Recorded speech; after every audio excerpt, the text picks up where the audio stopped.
झारखंड सरकार पहली बार सीधी खिलाड़ियों को सीधी नियुक्ति देने का वादा किया। यानी हेमंत सरकार ने कल की बैठक के बाद निर्णय लिया गया कि जितने भी राष्ट्रीय और अंतर्राष्ट्रीय प्लेयर हैं उन्हें सीधी नियुक्ति झारखंड में दी जाएगी। और इस वक्त मैं बैठा हुआ हूँ विमला मुंडा जी के घर में बैठा हुआ हूँ और जानेंगे इनसे कि आखिर जब इन्हें घोषणा हुई और कितने लंबे अंतराल के बाद जब नियुक्ति की बात हुई है झारखंड सरकार की है तो उन्हें कैसा लग रहा है और उनके बारे में भी जानेंगे। सबसे पहले तो आपका स्वागत है झारखंड में। Thank you sir. कैसा आपका लगा कि मुख्यमंत्री को क्या कहना चाहिए? सर सबसे पहले तो मुख्यमंत्री को कोटि कोटि नमन करना चाहते हैं और धन्यवाद करना चाहते हैं कि उन्होंने हम लोग का जो सीधी नियुक्ति की प्रक्रिया थी उसमें संज्ञान लिया। और मेरे साथ साथ बाकी जो खिलाड़ी है उनके लिए उनके तरफ से भी धन्यवाद करना चाहते हैं मुख्यमंत्री सर को। अभी जितना भी धन्यवाद करें वो कम है सर, क्योंकि हम बाकी इतना लफ्ज़ नहीं है कि उनको धन्यवाद करें। तो कैसा आप कितने सालों के बाद जितनी लंबी बातें हुई सरकार की तरफ जाते थे, आप लोग मिलने जाते थे सरकारी आदमी इतने अधिकारियों से मिले, उसके बाद मुख्यमंत्री ने घोषणा की और सीधे उनके मुख से आवाज़ निकली सबसे पहले बार विमला मुंडा, तो उस समय कैसा लगा था सुने तो?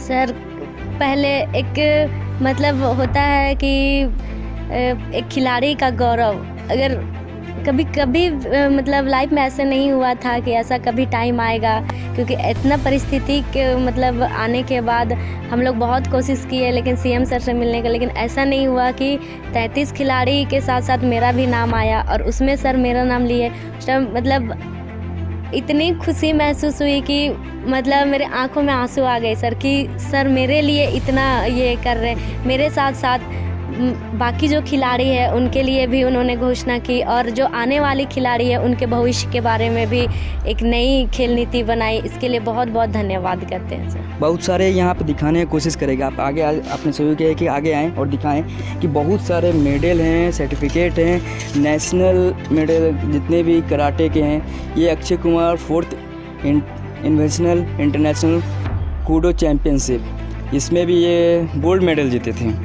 और आप बताइए कौन कौन सा मेडल कब आप जीते हैं? सर ये 6th all India open karate championship है जो उड़ीसा में हुआ था 2015 में। तो इसमें गोल्ड और सिल्वर दोनों था। 2 इवेंट होता है सर, फाइट और काता, हम लोग को दोनों खेलना होता है, तो दोनों में गोल्ड और सिल्वर था। बाकी इसके फिर 2015 में all India karate do federation का हम लोग का टूर्नामेंट होता है, वो महाराष्ट्र में था, तो वो भी 2015 में हुआ था फरवरी में। उसमें भी फाइट में गोल्ड मेडल लाए थे सर और ये सिल्वर मेडल काता में। बाकी ये 2012 का है। नेशनल गेम्स का कौन सा है? ये नेशनल गेम्स का ये 34th नेशनल गेम का ये सर 2011 में हुआ था, जिसमें सिल्वर मेडल मिला था सर फाइट में। तो जब नेशनल गेम खेलने गए तो उस समय कैसा मोमेंट था जब घर से जब जा रहे थे, तो घर वाले लोग का कैसा था रिएक्शन, कैसा था मोमेंट, कैसा था? सर उस टाइम मतलब कभी बस एक मेरे में बस यही था कि हमको नेशनल गेम खेल रहे हैं, हमको बस जीतना है, गोल्ड जीतना है, हमको जीतना है। लेकिन वहाँ कुछ कारण से मतलब चूक गए, क्योंकि मेरा फर्स्ट नेशनल गेम था, तो एक तजुर्बा होता वो मेरे पास नहीं था। स्पीड था, परफॉर्मेंस था, लेकिन कुछ प्लेयर जो एक्सपीरियंस खिलाड़ी आ जाते हैं तो उनके सामने हम जूनियर थे, तो उस कारण हम गोल्ड से चूक गए और सिल्वर मिला। और घर वाला का उस टाइम एक नई उम्मीदें थी सर, क्योंकि ऐसा पहली बार हुआ था हम लोग के यहाँ, या गाँव से हो या फिर मतलब यहाँ गाँव से लेके सबको, गाँव वालों का भी एक ये था कि हाँ जा रही है बेटी तो जीत के आएगी, और माँ बाबा का भी वही ये था। जब आप जीत कर आए वहाँ से, तो उस समय सरकार की तरफ से क्या नौकरी की नियुक्ति की बात हुई थी, नौकरी की बात हुई थी क्या? जी सर, वहाँ पे सर थे, हेमंत सर थे, वही टाइम वो भी एक बार मुख्यमंत्री बन चुके थे। फिर अर्जुन मुंडा सर थे, वो भी बन चुके थे। तो उस टाइम घोषणा हुई थी सर कि हम लोग को वहाँ पे नौकरी दी जाए, लेकिन सिर्फ घोषणा हुई, उसके बाद कुछ भी पहल नहीं हुई कि हम लोग वहाँ पे आवेदन डालें या कुछ भी। फिर इधर 2014 में फिर बोला गया, 12 में बोला गया, उस टाइम डाले, लेकिन कोई लिस्ट बाहर नहीं आया।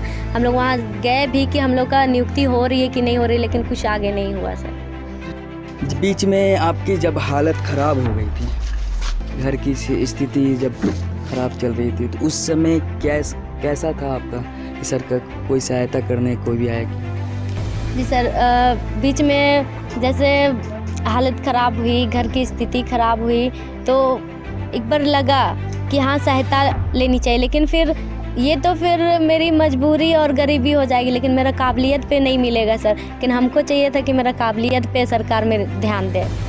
पढ़ाई के साथ साथ आपने खेल भी जारी रखा, साथ में आपने कुछ घर की जो परंपरा है झारखंड की उसे भी आपने लेके चला। जी सर। तो उस समय क्या ज़रूरी पड़ गई थी घर का स्थिति उस समय की ऐसे कि हड़िया बेचने पे मजबूरन आ गया था, सरकार की तरफ से ध्यान नहीं किया गया?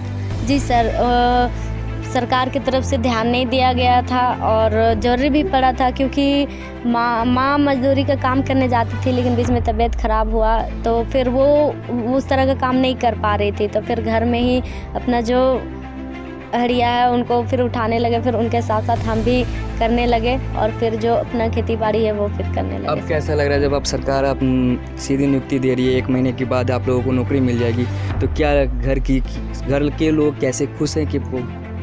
जी सर, अभी बहुत अच्छा लग रहा है और घर के लोग भी बहुत खुश हैं, क्योंकि ऐसा पहला है घर में कि मतलब मेरे चलते ये लोग अपना सारा खुशी मतलब मतलब अपना खुशी भूल के मेरा खुशी के लिए देखे और हमको खेलने के लिए इतना आगे बढ़ाए। अभी तक किसी का जॉब नहीं हुआ घर में, हम पहला लड़की है और इनकी बेटी है जिनका जॉब हो रहा था, ये बहुत खुश है। बहुत गौरव की बात है। अच्छा एक बात बताइए, जब खेलने जाते थे तो बहुत मुश्किलों का सामना करना पड़ा होगा, कभी चोट लगी होगी, कराटे जैसे हाँ। खेल है तो उसमें चोट लगी होगी, तो कब ऐसा हुआ था कि जो लगा था कि आगे खेल नहीं पाएगी? जी सर, ऐसा तो बहुत चोटिली हुई, क्योंकि कराटे ऐसा खेल ही है, ओपन फाइट है। आपको अगर आप जीत रहे हो तो आपका अगेंस्ट जो है आपको जीतने नहीं देना चाहता, ठीक है वो हार रहा है लेकिन आपको डैमेज करना चाहता है। तो उसमें हुआ है सर, एक बार ये हाथ यहाँ पे फ्रैक्चर हुआ था, तो उस टाइम पूरा एकदम ये इस पे पूरा फूल गया था ये, तो हम नहीं कर पा रहे थे कम से कम 2-3 मंथ। फिर डॉक्टर पर मना भी कर दिया कि आपको अब नहीं करना पड़ेगा, क्योंकि अगर दोबारा उस पर चोट लगा, और पैर में भी चोट लगा हुआ था सर, तो वो बोले कि अगर दोबारा आप ये चीज़ कोशिश किए तो फिर आपको फिर बहुत दिक्कतें होंगी, पैरालाइज हो सकते हैं बोल के ऐसा बोला गया। लेकिन फिर भी सर जब कुछ टाइम आया, नहीं हमको हिम्मत नहीं हारना है, क्योंकि हमको कुछ पाने का जुनून था सर, और अभी भी है। जैसे सर अभी घोषणा किए, अगर हम लोग की अच्छी दिन आ रहे हैं तो हम खेल को और आगे बढ़ाना चाहते हैं सर, और अच्छा खेलना चाहते हैं। जैसे अभी खेले उसी तरह आगे भी खेलना चाहते हैं। अपने गांव के और रांची में झारखंड के जितने भी आपसे जूनियर जो कराटे खेल रहे हैं, उन लोगों को क्या संदेश देना चाहेंगे नेशनल खेलने के लिए और इंटरनेशनल? सर वो लोग को संदेश देना चाहेंगे कि अपना प्रैक्टिस हमेशा कायम रखना, कभी मत छोड़ना, कि कोई परिस्थिति कोई भी हो, परिस्थिति तो हमेशा अच्छा बुरा आती रहती है, लेकिन ये जो खेल का जुनून है, क्योंकि हम खिलाड़ियों का ही एक ये उम्मीदें होती है, हम लोग में एक जुनून होती है, वो जुनून ही हम लोग को मुकाम तक पहुंचाती है। तो वो जुनून कभी ना छोड़े और अपना प्रैक्टिस हमेशा रखे, और परिस्थिति का बिल्कुल भी मतलब किसी भी परिस्थिति में वो हिम्मत ना हारे। किसी भी परिस्थिति में हिम्मत ना हारे, ये कराटे नेशनल चैम्पियन बिमला मुंडा का कहना है कि किसी भी परिस्थिति में हिम्मत ना हारें और अपने जिसमें लक्ष्य है उन्हें हासिल करें। अपने सहयोगी के साथ मैं विशु विशाल, झारखंड न्यूज़ 9 रांची।